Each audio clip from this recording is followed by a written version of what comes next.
estamos en el peor momento de la pandemia en Argentina, más allá de que ahora hay un corrimiento hacia el interior del país, medido en términos de casos, medidos en términos de fallecimientos y en el sistema de salud saturado.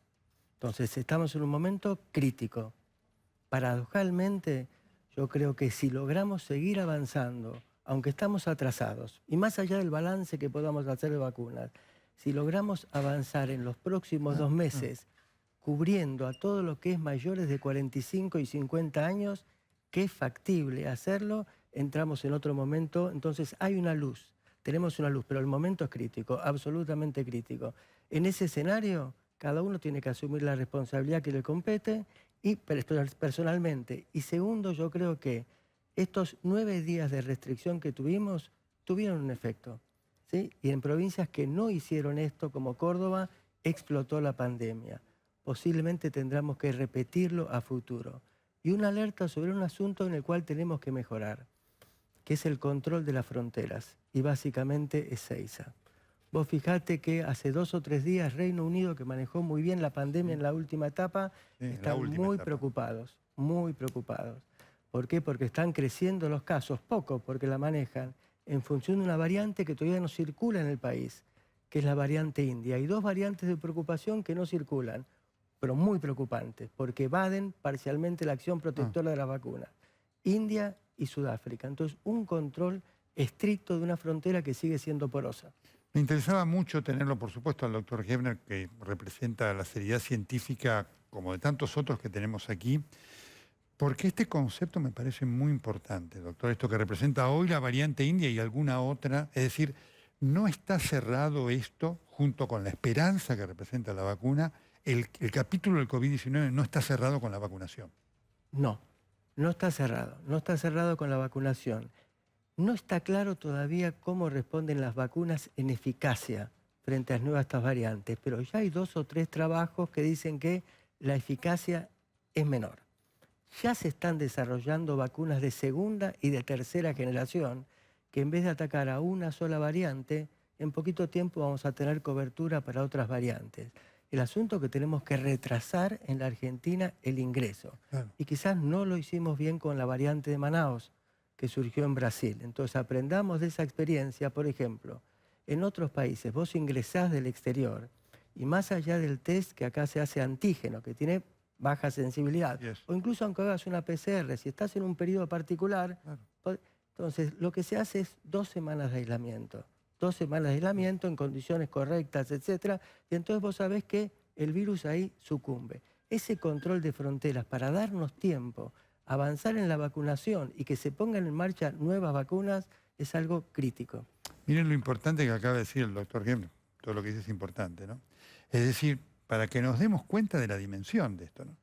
Así llegar una persona de Ezeiza, si hiciera un PCR negativo, tiene que estar efectivamente aislado porque no se sabe en qué momento está, si está en el periodo de ventana incubándolo o no, ¿no es cierto? Pero no es lo que estamos haciendo ahora. Eso es lo peligroso. No es lo que estamos haciendo. Entonces sí pescás a un conjunto de personas que, aún sin ser sintomáticas, si no, no podrían embarcarse, dan PCR positivo, antígeno positivo, pero sigue siendo mucho más permeable de lo que hacen otros países. Entonces, en ese sentido, yo creo que hay que dar un paso adelante. Y el otro sentido que tendríamos que dar un paso adelante es en el asunto de los medios de transporte. Por fuera, yo creo que tenemos que repetir la experiencia de los 9 días.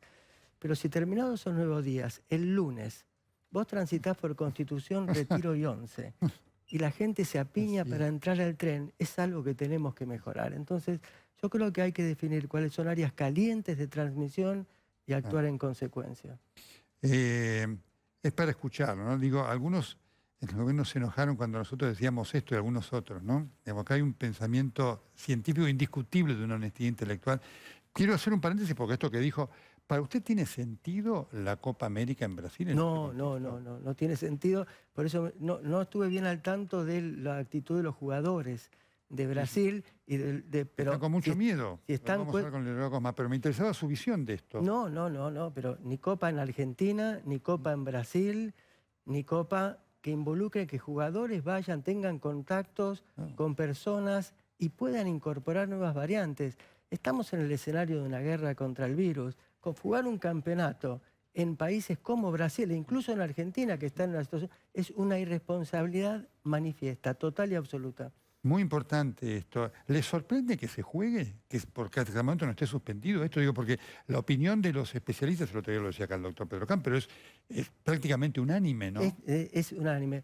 La verdad que me gustaría que me sorprenda más, ¿no? Me sorprende porque en el terreno del fútbol evidentemente hay intereses económicos que superan los intereses genuinos de cada uno por defender la vida. Porque Evidentemente esto es así. representa un riesgo para los jugadores y para la región como tal, en cuanto a que pudieran ser transportadores, ¿no es cierto? Para los jugadores, para la familia de los jugadores, para el lugar donde vuelven los jugadores y realmente la posibilidad de introducir nuevas variantes. Hay otras 2 o 3 más que están en... Entonces, la verdad que si no es algo esencial, quedémonos en casa o por lo menos no vayamos a otros países.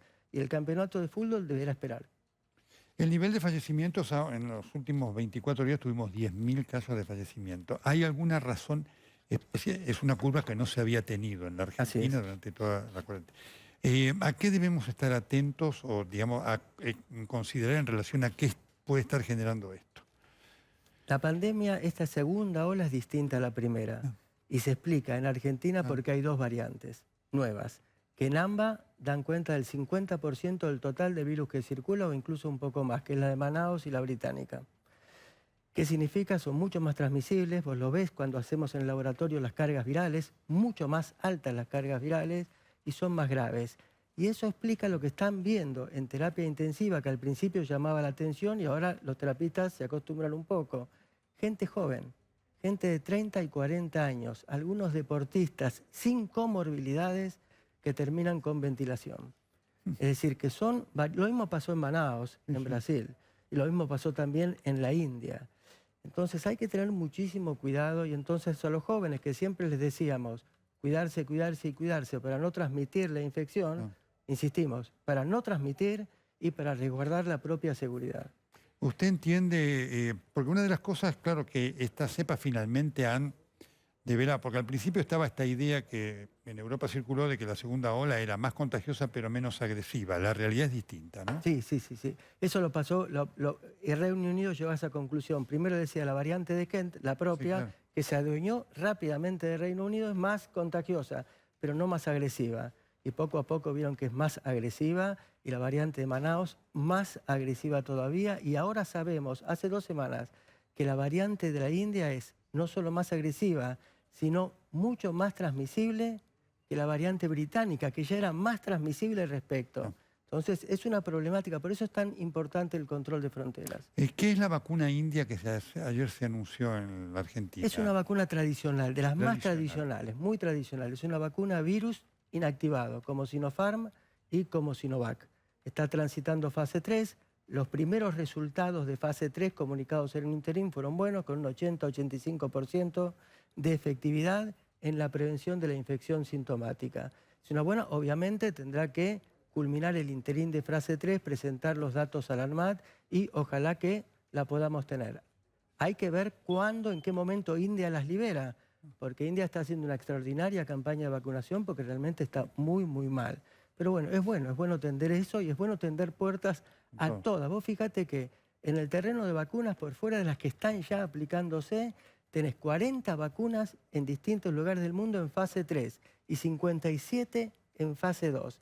Es decir que el problema de la restricción de las vacunas, yo creo realmente que es un problema que de acá a 3-4 meses va a estar superado. El problema es proveerse ahora con todos de la mayor cantidad de vacunas. Doctor, esto que usted está marcando, ¿no es cierto? Gente joven y demás, Pfizer está empezando toda la experimentación con jóvenes entre 12 y 18 años. El otro día hubo algún informe que leía en alguna revista científica. ¿Entiende usted que esta característica de las nuevas cepas llevará a que habrá que incluir a los menores de 18 años también en la vacunación a futuro para generar protección? Sí, yo creo que sí, pero más teniendo en cuenta el problema de transmisibilidad. Es raro, es la única tranquilidad relativa que esta pandemia. Es muy, muy poco frecuente. Existen casos, y en Argentina los tenemos, de gente menor de 18 con afecciones severas. Existe, hay gente con terapia intensiva y hay fallecimientos semanales, pero muy poquitos. Pasa que es un elemento muy importante la juventud como transmisión. Así que, tanto por lo que padecen como por lo que transmiten, la vacuna frente a SARS-CoV-2 va a tener que ser incluida en los calendarios obligatorios de vacunación. Doctor Gebner, muchísimas